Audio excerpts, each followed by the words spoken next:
Bonjour mes chers élèves de 6e 9 et de 6e 3. Je suis content de vous retrouver aujourd'hui pour notre cours numéro 3, toujours sur l'Empire romain.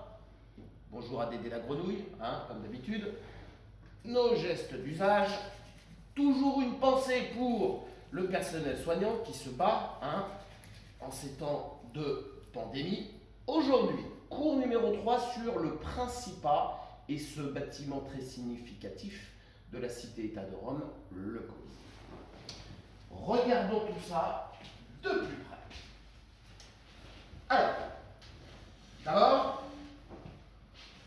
nous allons nous servir un petit peu de céréales, histoire de tenir le choc. On mange toujours le ventre rempli. Attention. Alors, mes chers élèves de 6e, avant de commencer, vous avez dû voir une différence au niveau de mon bureau. J'ai mis une nappe.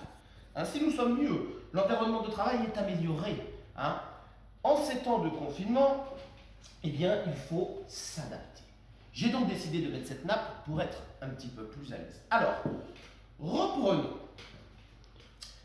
Nous avons vu, lors de la première vidéo, l'organisation générale de la cité-État de Rome et la constitution de son empire. Nous rappelons que cette cité-État de Rome, qui à l'origine n'était qu'une cité-État parmi d'autres, a réussi à constituer un immense empire grâce aux conquêtes de cette fameuse armée romaine très efficace, très puissante. C'était l'objet de notre seconde vidéo. Nous avions vu que la cité-État de Rome avait connu 3 régimes politiques successifs. Nous avons étudié dans une des vidéos le régime politique de la République. Je rappelle, des non-citoyens, des citoyens. Les citoyens faisant de la politique, mais contrairement à la cité-État d'Athènes, qui était une démocratie, certes avec des défauts, mais une démocratie, et bien là, une nette différence entre citoyens riches et citoyens pauvres, patriciens et plébéiens. Et en fait, nous avons vu que seuls les patriciens, les citoyens riches, pouvaient accéder par vote aux responsabilités les plus importantes, les magistratures, avec la carrière des honneurs, et ensuite devenir sénateur. Donc nous avions conclu que cette République romaine, qui ressemblait à une démocratie, était en fait une fausse démocratie. Nous allons maintenant passer à l'étude du 3e et dernier régime politique de la cité-État de Rome, de moins 27 à plus 476, fin de l'Empire romain. Alors, le Principat désigne 2 choses toutes simples. Suppression de la République, autrement dit, suppression des procédures de vote pour élire ces fameux magistrats qui se partageaient un certain nombre de pouvoirs, et mise en place donc d'un nouveau régime politique, le Principat, où désormais un empereur prend toutes les décisions et a des pouvoirs absolus. Alors, il va falloir d'abord apporter une petite précision. Le Principat commence en moins 27 avec un premier empereur du nom d'Auguste. En fait, son nom d'origine était Octavius, mais une fois empereur, il prend le nom d'Auguste. Quid de Jules César? À ce propos, il y a souvent une confusion. Jules César est souvent considéré comme un empereur, comme s'il avait régné du temps du Principat. En fait, Jules César est mort en moins 44, avant le début du Principat. Autrement dit, Jules César est mort à la fin de la République. C'est pourquoi Jules César n'est pas considéré comme le premier empereur, puisque le Principat commence en moins 27 et Jules César meurt en moins 44.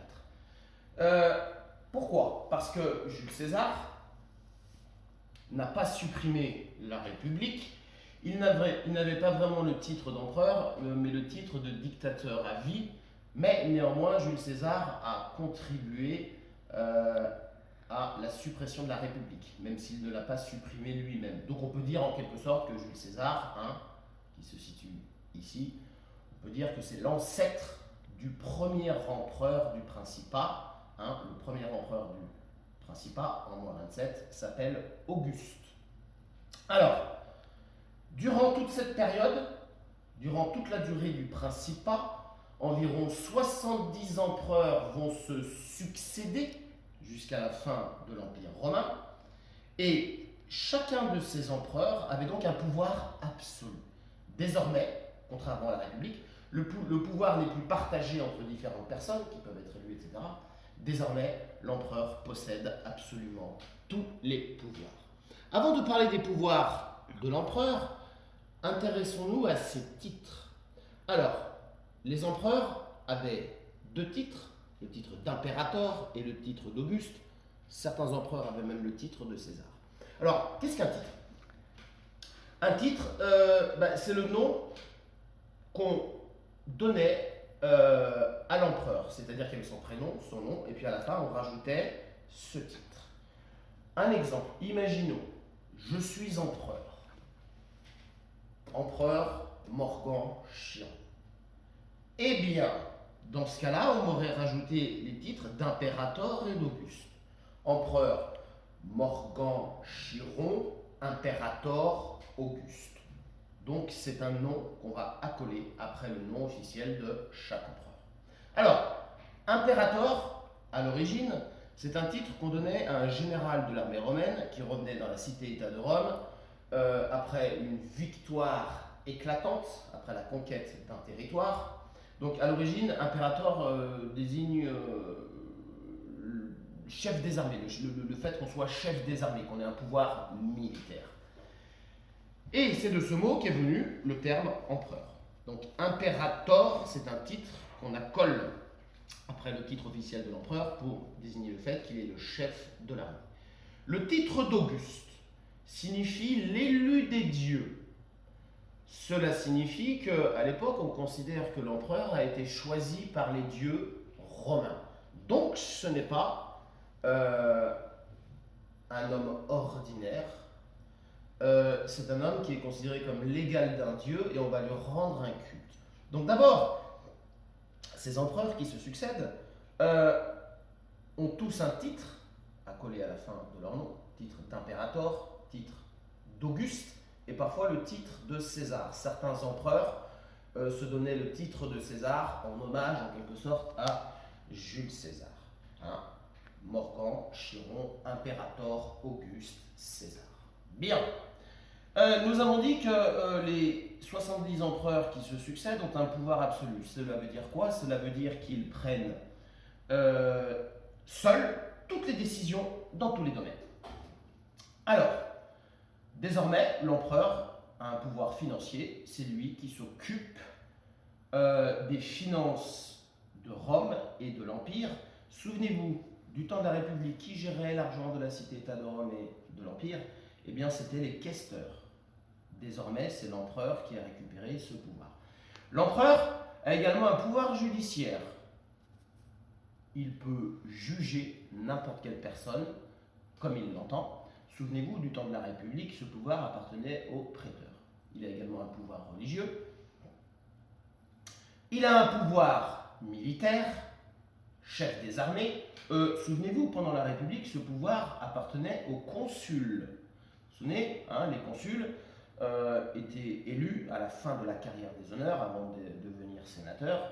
Désormais, ce pouvoir militaire, chef des armées, appartient à l'empereur. Concrètement, au niveau de la vie politique, l'empereur nomme des sénateurs et nomme des magistrats. Alors, ça peut paraître un petit peu bizarre, puisque nous ne sommes plus du temps de la République, l'empereur a tous les pouvoirs. Eh bien, malgré tout, l'empereur va nommer des sénateurs et nommer des magistrats. Pourquoi fait-il cela? Pour une raison toute simple. En fait, il va nommer des sénateurs et des magistrats pour donner l'illusion aux citoyens les plus riches, les patriciens, qu'ils possèdent encore un petit pouvoir, Sauf que ce n'est pas le cas. Ces sénateurs et ces magistrats nommés par l'empereur n'ont strictement aucun pouvoir. Ils n'ont que le nom de sénateurs et de magistrats. En quelque sorte, c'est pour flatter leur ego. Je suis magistrat, je suis sénateur, mais rien de plus. Plus aucun pouvoir. Donc, de moins 27 à 476, à peu près 70 empereurs vont se succéder avec un pouvoir absolu. Ils décident de tout dans tous les domaines. Ils portent des titres pour augmenter leur prestige. Le titre d'impérator, chef des armées, le titre d'Auguste, l'élu des dieux, et parfois le titre de César, en référence à Jules César. Il y a toujours des sénateurs et des magistrats, mais ceux-ci sont nommés par l'empereur et n'ont plus aucun pouvoir. Donc voilà le principe du principat, beaucoup plus simple que celui de la République, puisque forcément un seul homme concentre dans ses mains tous les pouvoirs. La deuxième partie de notre cours, Polycope, que je vous ai envoyé, le Colisée. Au programme, nous devons étudier un monument important, significatif de l'Empire romain. Traditionnellement, nous choisissons le Colisée, qui est un monument extrêmement célèbre et qui a un rapport direct avec le Principat. Nous allons voir pourquoi, nous allons voir comment. Je vous ai déjà donné un certain nombre d'explications. Alors, le Colisée, première chose, c'est un immense bâtiment, monument, dont il reste des vestiges importants aujourd'hui dans la ville de Rome. Voilà à quoi ressemble le Colisée aujourd'hui à Rome. On voit que certaines parties ont été détruites. Alors, le Colisée, c'est ce qu'on appelle un amphithéâtre. Un amphithéâtre, c'est un bâtiment de forme ovale, avec au milieu une arène, et puis des gradins en pierre, où pouvaient s'asseoir les spectateurs. Au centre, on a donc l'arène où avaient lieu les spectacles. Sous l'arène, nous avons ce que l'on appelle l'hypogée. Si on regarde d'un peu plus près, alors aujourd'hui il ne reste plus cette arène, mais sous l'arène, il y avait ce qu'on appelait l'hypogée. Et l'hypogée avait un rôle extrêmement important. Alors, dans ce Colisée, évidemment, étaient organisés ce qu'on appelait les jeux du cirque, combat entre gladiateurs et fauves, combat entre fauves, mise à mort des chrétiens, puisque le christianisme a été interdit dans l'Empire romain jusqu'en 313, après Jésus-Christ. Alors, première chose,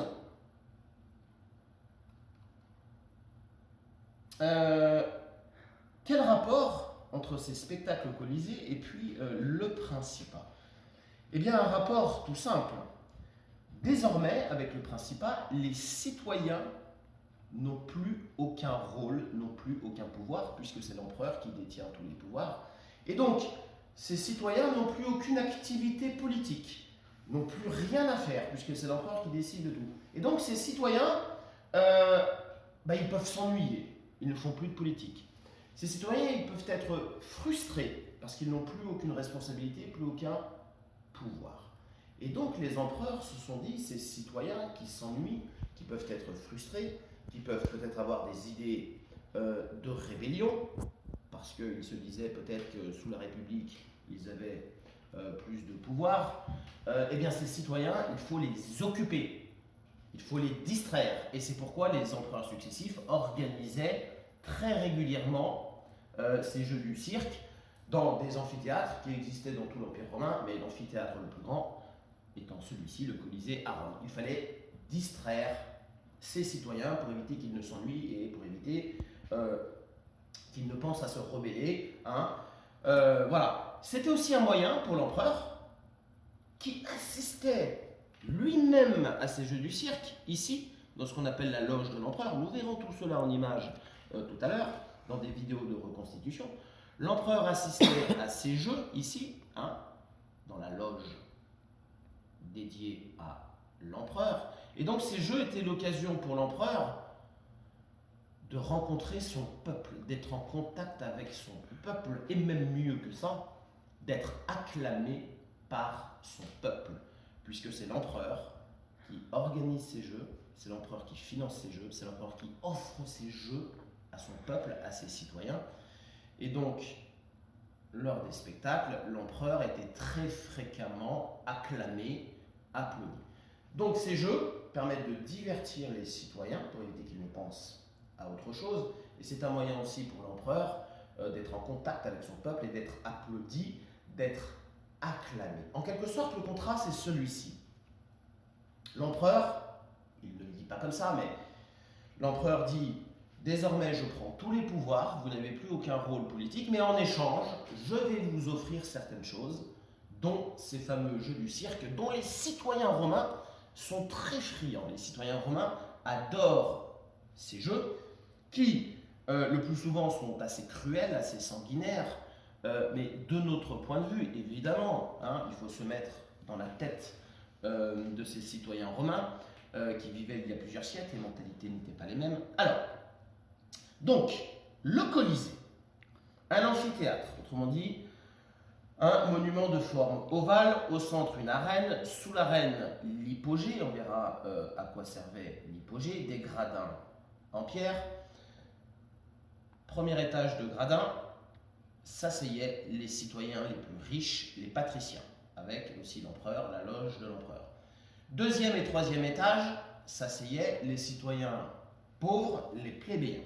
Et au dernier étage, les plébéiens, les plus pauvres et parfois les femmes. Autrement dit, les meilleures places étaient attribuées en fonction de la richesse.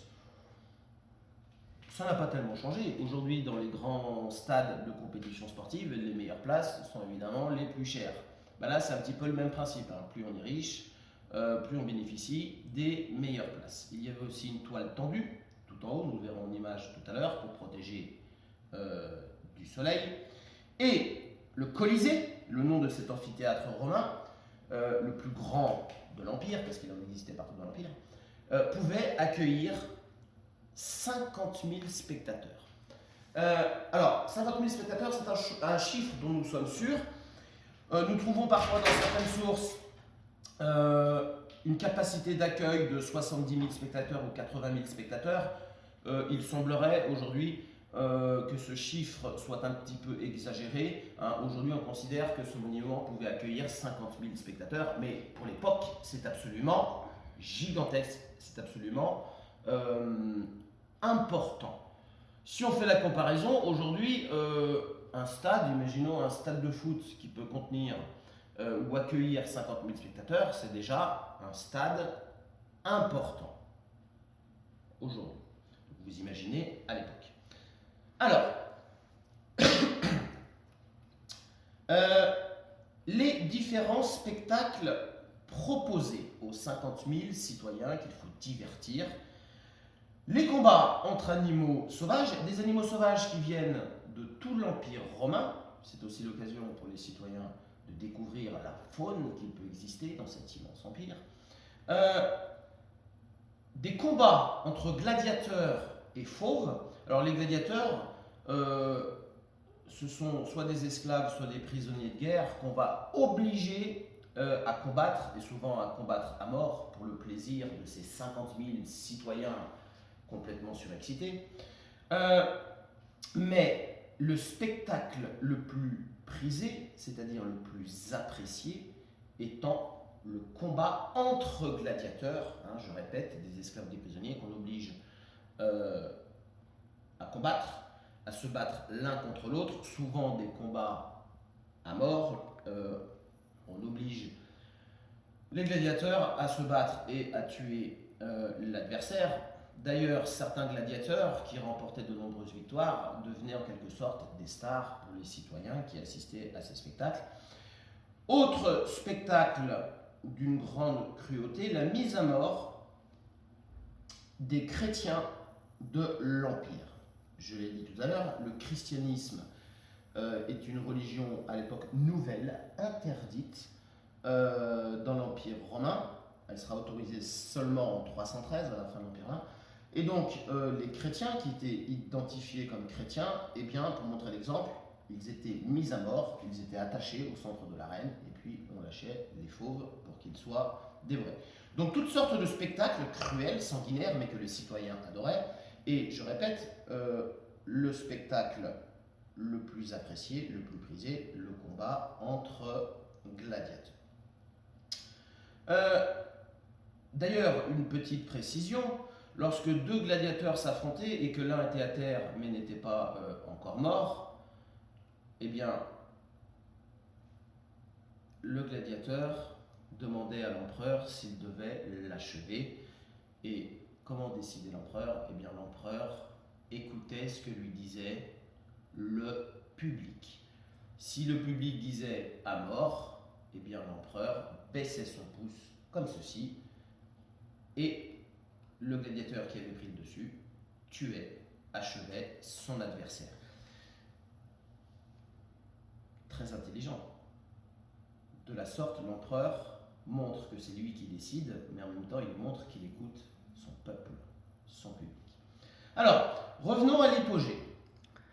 L'hypogée, c'est cette partie cachée sous l'arène, la partie centrale, donc où se déroulent les combats. En fait, ce qu'il faut savoir, c'est que l'arène, elle était recouverte d'un plancher de bois, et ce plancher de bois était recouvert de sable. Et sous ce plancher de bois, il y avait toute cette partie souterraine que nous appelons l'hypogée. Et bien, c'est dans cette partie que les gladiateurs et les fauves attendaient avant de monter dans l'arène. En quelque sorte, on peut dire que c'était les coulisses du spectacle. D'accord? Les coulisses du spectacle. Et comment les gladiateurs, les fauves, les bêtes sauvages, etc., montaient sur l'arène? Eh bien, ils montaient par un système de trappes qui s'ouvraient. Par ces trappes, on faisait sortir les fauves, on faisait sortir les gladiateurs, avec un système d'ascenseurs. Alors, évidemment, des ascenseurs manuels. Hein. Les ascenseurs montaient et descendaient grâce à des poulies. Alors, l'avantage de ce système, c'est que comme le plancher est recouvert de sable, on ne voit pas les trappes. Les spectateurs ne voient pas les trappes. Donc quand la trappe s'ouvre, c'est une véritable surprise. Il y avait à peu près 80 trappes au niveau de l'arène. On ne sait pas où elles sont recouvertes par du sable. On sait que certaines vont s'ouvrir, mais on ne sait pas où. Tac, une trappe s'ouvre. Surprise. Des fauves sortent. Tac, une autre trappe s'ouvre. D'un autre côté, ah, c'est la surprise. Donc là, il y a véritablement un effet de surprise. Alors, nous allons regarder deux extraits vidéo qui vont nous permettre de voir tout ça en images, avec des images de reconstitution. Riches et les plus puissants, grimpe des loyers sont altifs. Cale et des enfants privés de vidéo. médecins, un contingent d'esclaves et administrateurs retrouvent leur air. Bon. Ça permet à de nombreux Romains de mener une vie de loisirs. Après une visite au terme, l'après-midi est souvent l'occasion de se rendre aux jeux publics. Voyez, notre Colisée.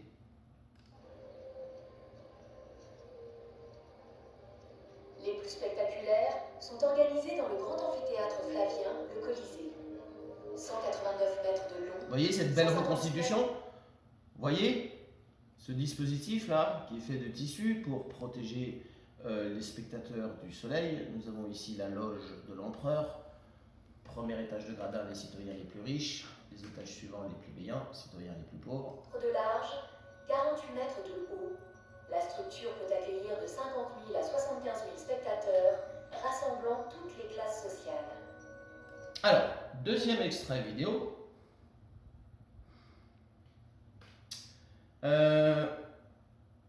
Très belle reconstitution d'un combat entre gladiateurs et ensuite un combat entre gladiateurs et fauves.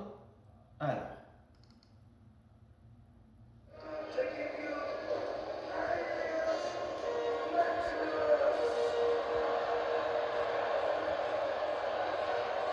Donc là, nous avons un gladiateur qui entre dans l'arène, qu'on va obliger à combattre contre un autre gladiateur.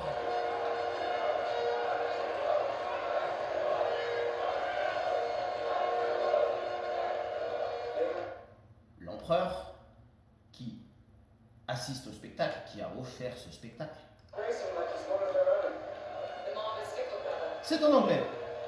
Je ferai les petits programmes en anglais.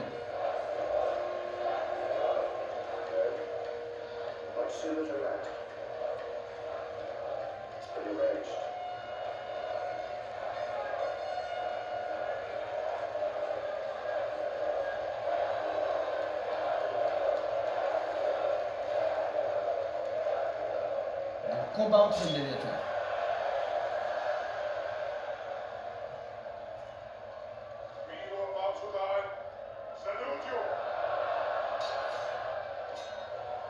Ceux qui vont mourir te saluent. Voilà ce que disaient les gladiateurs à l'empereur avant de combattre.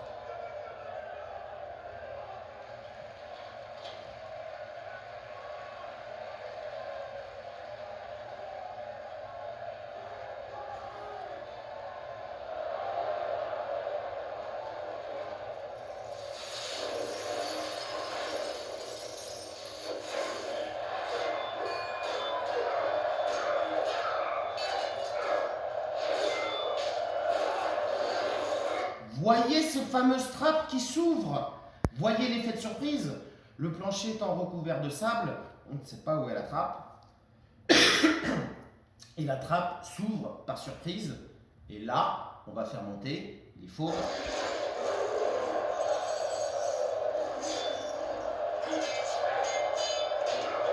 Voyez les acclamations de la foule. Les citoyens adorent ce genre de spectacle. Voyez, premier étage, les patriciens, puis ensuite les plébéiens.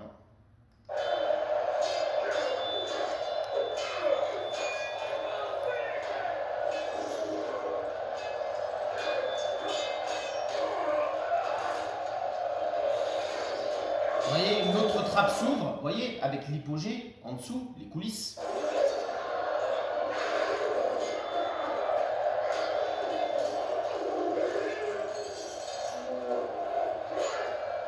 Alors, j'avance un petit peu. Voyez comme les citoyens romains sont absolument surexcités. Ces jeux ne sont plus que leur seule occupation.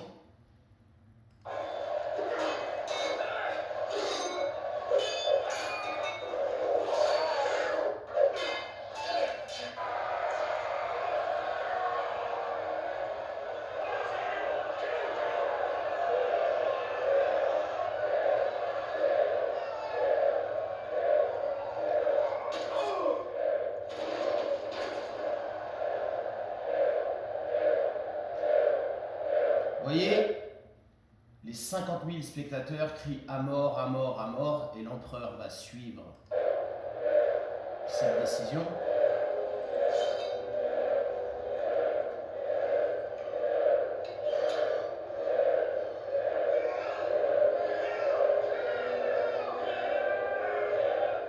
Vous voyez, il baisse le doigt, et l'empereur va suivre l'avis de son peuple.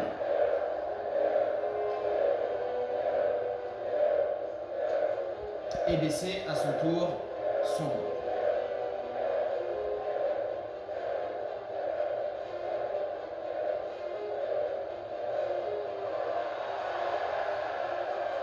Et là, le gladiateur est obligé d'achever de tuer son adversaire.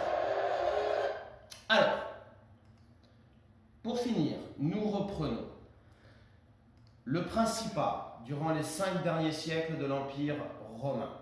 C'est le fait que désormais la cité-État de Rome et l'Empire n'est plus dirigé par un certain nombre de citoyens, notamment les magistrats et les sénateurs. L'Empire est désormais dirigé par un empereur qui a tous les pouvoirs, qui décide de tout dans tous les domaines. 70 empereurs vont se succéder. Il y a toujours des sénateurs et des magistrats, mais ils n'ont plus aucun pouvoir. Ils ont simplement le nom de sénateurs et de magistrats. Donc vous voyez que ce système politique, ce régime politique est tout à fait différent de la République. Et dernière chose, comme l'empereur possède tous les pouvoirs, il a enlevé le pouvoir que détenaient les citoyens auparavant, voter les lois, élire les magistrats, etc.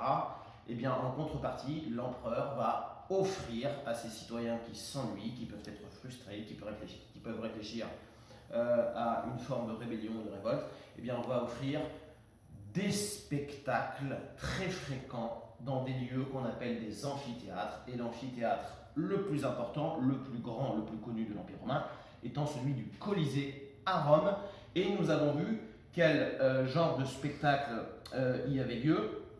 Des spectacles cruels, sanguinaires, mais qui plaisaient beaucoup aux citoyens romains. Et on a vu des spectacles qui les mettaient dans un état d'excitation très importante. Et c'est ce que voulait l'empereur, que les citoyens s'amusent, se distraient, pour éviter qu'ils ne pensent à autre chose. Eh bien, mes chers élèves de 6e 9 et de 6e 3, je vais vous laisser pour aujourd'hui les gestes d'usage. D'aider la tortue. Bon, on n'oublie pas l'environnement de travail propre, hein, j'ai mis une nappe. Alors j'ai dit d'aider la tortue, évidemment je suis un peu fatigué, c'est le confinement, d'aider la grenouille. Mes chers élèves, je vous souhaite une bonne journée, prenez soin de vous, prenez soin de vos proches.